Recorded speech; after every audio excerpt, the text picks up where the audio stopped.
ஜெயம்யாவும் தருபவள் நீ உனையாளும் சொற்களுடன் வலம் வந்தாய் தேடிடுவோம் எனையாளும் மீனாட்சி ஜெயம்யாவும் தருபவள் நீ உனையாளும் சொற்களுடன் வலம் வந்தாய் தேடி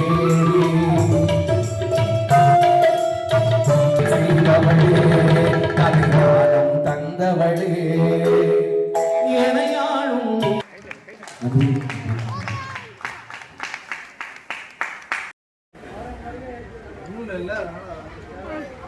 சென்னை வடபழனியில் தினசரி இரவு 9 மணிக்கு நடைபெறும் நேரலை பிரார்த்தனை என் யூடியூபர் சித்தர் சீக்ரெட்ஸ் 9382689894.